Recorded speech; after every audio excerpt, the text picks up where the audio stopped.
भैया आज की वीडियो का शुरुआत करते हैं। पवन सिंह की पत्नी ज्योति सिंह से आज एकदम फ्रस्ट्रेट होके सारा चीज आके इंटरनेट पे ऑडियंस के सामने रख दी। सबसे पहले तो अपने सोशल मीडिया पे ये वाला फोटो शेयर करती है और एक लंबा चौड़ा पोस्ट लिखती है जो हम आपको पूरा पढ़ के बताते हैं, तब जाके आपको मैटर समझ में आएगा। आदरणीय पति श्री पवन सिंह जी, मैं आज कई महीनों से आपसे कुछ पारिवारिक और राजनीतिक मुद्दे पे बात करने के लिए कोशिश करती आ रही हूं, लेकिन आपने या आपके साथ रहने वाले लोग ने मेरे कॉल मैसेज का रिप्लाई देना शायद उचित नहीं समझा। मैं आपसे मिलने लखनऊ तक गई। छठ के समय आप जब डेहरी में आए थे, मैं उस समय भी आपसे मिलना उचित समझा, लेकिन आपने मिलने से मना कर दिया। बोला गया कि बॉस बोल रहे हैं लखनऊ मिलने को। पिछले 2 महीने पहले मेरे पापा जी भी आपसे मिलने गए, लेकिन कोई सकारात्मक रिजल्ट आपने नहीं दिया। दुनिया का कौन सा बड़ा पाप मैंने किया है जिसकी इतनी बड़ी सजा मुझे दी जा रही है? मेरे माँ बाप के इज्जत से खेलने का काम किया जा रहा है। जब मैं आपके लायक नहीं हूं या नहीं थी तो आपने जैसे पहले मुझसे दूरी बनाया था, आप मुझे वहीं छोड़ देते। मुझे झूठ आश्वासन देके अपने लोकसभा चुनाव में अपने साथ लाके आज जीवन की उस चोटी पे खड़ा किया है कि मुझे आत्मदाह के सिवा कुछ नहीं सूझ रहा है। लेकिन मैं ऐसा नहीं कर सकती क्योंकि पता है कि मैं आत्मदाह करूंगी भी तो सवाल मुझ पे ही उठेगा और मेरे माँ बाप पे उठेगा। मैं तो अपना पवित्रता, पत्नी का धर्म अपने साथ कदम से कदम मिला के निभा दिया है। अब आपकी बारी है अपना धर्म निभाने का। मैं आपसे एक विनती करती हूं कि अगर आप मुझे अपने लायक नहीं समझते हैं या अपनी पत्नी नहीं समझते हैं तो थोड़ा इंसानियत के नाते आप मेरे साथ खड़ा हो जाते तो यही मेरे लिए बहुत बड़ी बात होती। अभी तक आपने अपने कई विरोधियों को बड़ी बड़ी गलतियों के बाद भी माफ करने का काम किया है। मैं तो आपका परिवार हूं। मुझे बहुत बुरा लगता है जब आप वैसे लोगों को गले लगाते हैं जो आपको बहुत कुछ बोल के आपके पास आ जाते हैं, लेकिन मैं अपना परेशानी बताऊं तो किसको, जब तक मेरा अपना खुद का परिवार कुछ नहीं समझ रहा है। इसलिए मैं आपसे अंतिम बार विनती कर रही हूं क्योंकि 7 साल से मैंने संघर्ष कर रही हूं। अब मुझे अपने ही जीवन से नफरत होते जा रही है। एक बार आप मुझसे बात कर लीजिए, मेरे कॉल मैसेज का रिप्लाई दे दीजिए, कभी तो मेरे दर्द को समझ लीजिए। आपकी पत्नी ज्योति। दोस्त, इस पोस्ट के आने के बाद एक सिंगल आदमी नहीं है जो पवन सिंह का सपोर्ट कर रहा है। सब लोग पवन सिंह को बुरा भला बोल रहे हैं। जितने लोग पवन सिंह को एकदम दिल से मान रहे हैं वो पवन सिंह के पैर पे गिर जाने को तैयार हैं, लेकिन वो पवन सिंह को यही नसीहत दे रहे हैं कि प्लीज ज्योति सिंह को आप अपने साथ रख लीजिए, उनके जीवन को इस तरीके से जहर जहन्नुम मत बनाइए। खैर, आप क्या सोचते हैं इन सारे टॉपिक के बारे में नीचे कमेंट में जरूर बताइए। चलो आगे बढ़ते हैं और बात करते हैं राजा यादव के बारे में जो मुलाकात किए राहुल गांधी तेजस्वी यादव से। आपको बता दें अभी चुनाव यात्रा जो है वो राहुल गांधी ये लोग कर रहे हैं। वो यात्रा पहुंचा था पश्चिमी चंपारण, जहां पे बेतिया के ही रहने वाले राजा यादव हैं जो मिले तेजस्वी यादव से। मिलने के बाद उन लोगों ने बात किया। वो राजा यादव जो है उनके सामने पुशअप भी मारे और कुछ इस तरीके से सोशल मीडिया पे फोटो भी वायरल हुआ। आपको बता दें आजकल चुनाव में सबसे ज्यादा अगर किसी को मजा है तो वो इन्फ्लुएंसर को ही मजा है। क्या मजा ले रहे हैं। खैर, यही मेरे को हम है, मेरा देह कलंकित है, अच्छा करने जाओ बुरा हो जाता है ना। कुछ नहीं किए थे, एक पोस्ट डाले थे। पोस्ट में ये था, मोतिहारी के जो विधायक है प्रमोद कुमार, उनसे इंटरव्यू की इच्छा जाहिर की है। एक शब्द अब शब्द नहीं, विधायक जी, माननीय जी, फलना चिलना, सर से लेकर सरदार ले कह दिए। आप इस पोस्ट को पढ़ लीजिए। अब कोई भी इंसान 3 ही बात इस पोस्ट को देखने के बाद बोल सकता है कि ना तुम्हारे साथ नहीं करेंगे, नॉट इंटरेस्टेड। दूसरा, हाँ राजन जी आपका बहुत बहुत स्वागत है, हमने बहुत अपने जिला के लिए काम किया है, आइए इंटरव्यू देते हैं, जो मन है वो सवाल पूछिए। और तीसरा यही हो सकता है ना कि आदमी कुछ नहीं बोलेगा, लेकिन ये विधायक जी जो हैं वो सीधे कहते हैं पिछिलका वाला रलाई भोर पर आ गया, और कुछ इस तरीके से फोटो भी शेयर करते हैं जिसमें ये लड़का जो है कुछ गाली वाली इंटरनेट पे दे रहा था उसको शेयर करते हैं। अब सारा समझ में नहीं आ रहा है कि आखिर हम ऐसा कर का दिए, ऐसा पूछ क्या लिए कि इस तरीके से अमर्यादित शब्द का, भाषा का इस्तेमाल एक छोटे से लड़के के लिए विधायक जी कर रहे हैं। और जितने लोगों को ऐसा लग रहा है कि हमने फर्जी तरीके से कमेंट को बना दिया है, फेसबुक पे जब पोस्ट डाला था तो लोग कह रहे थे, तो आप यहाँ पे देख सकते हैं किस तरीके से मैंने स्क्रीन रिकॉर्डिंग भी कर लिया, क्योंकि 10 साल से वीडियो बना होता नहीं जानत नहीं बनी। विधायक जी के लोग का कही कि हाँ फेक इसको फेक करके दिखाओ, ये ओरिजिनल है। चलो आगे बढ़ते हैं और आपको दिखाते हैं दरभंगा के उस लड़के को जो देश के प्रधानमंत्री नरेंद्र मोदी को गाली दिया था। आपने कल तो देखा ही होगा कितना ज्यादा वीडियो वायरल हुआ जिसमें नरेंद्र मोदी जी के मां को लेके अपमानजनक शब्दों को मंच से कहा जा रहा था, और जब उस लड़का को दबोचा गया तो उसका इंटरनेट पे फोटो भी आ गया। आपके मोबाइल स्क्रीन पे उसका ओरिजिनल फोटो है। आपको बता दें,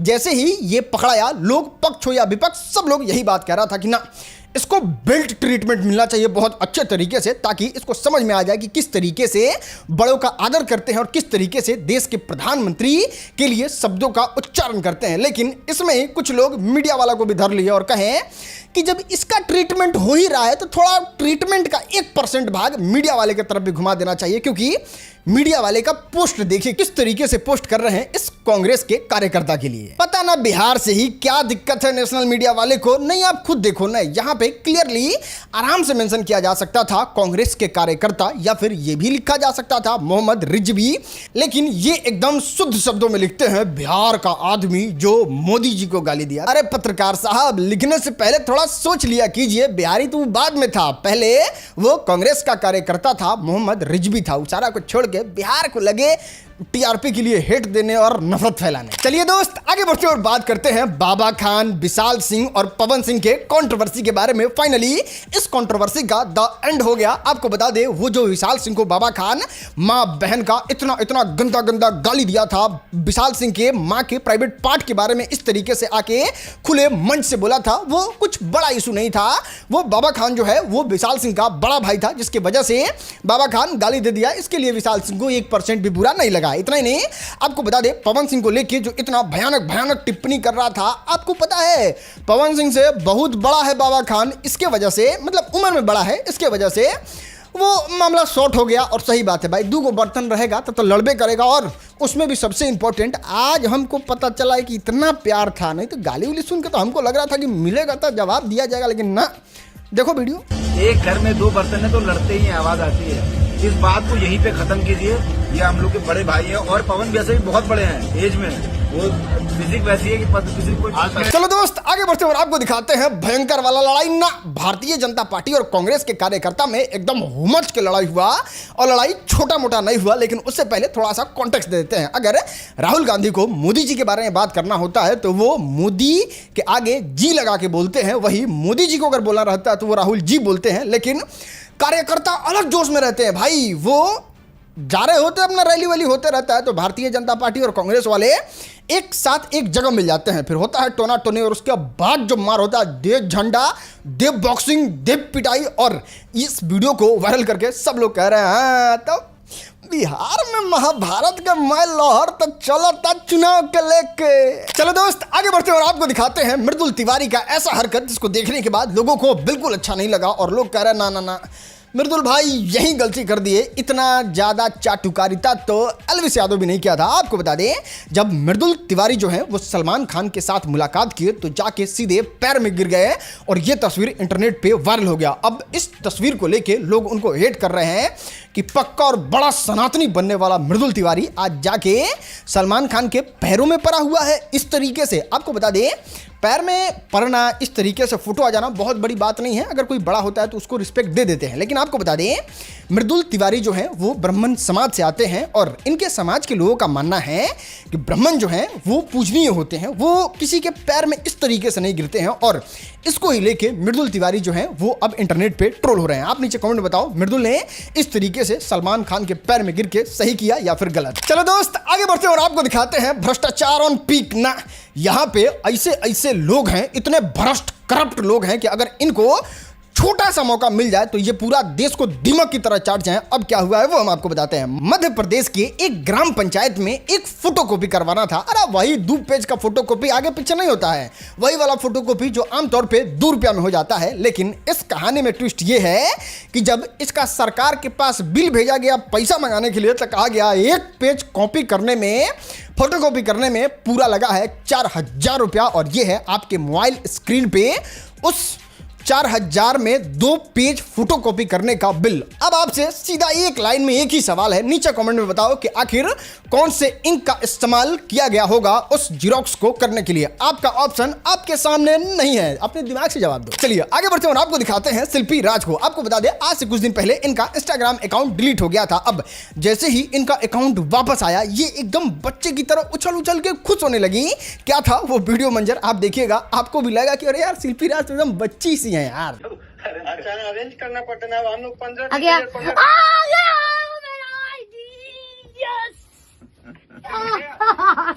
एक सेकंड वही चेक कर रहा हूँ। चलो दोस्त, अब हम आपको दिखाते हैं आज का वायरल वीडियो। हाँ बाबू देख के चलो। कब भाई जेल से कब आया? क्या हुआ? टेढ़िया रहा हमरा से, पहचान रहा हम कौन है? 4 गो मर्डर किए हैं, खड़े खड़े सार से टंगवा लेंगे। घूर क्या रहा बे हैं? आग दिखा रहा, बताओ। क्या दरोगा जी बिना वर्दी के घूम रहे हैं? अरे यार संडे का छुट्टी मना रहे हैं?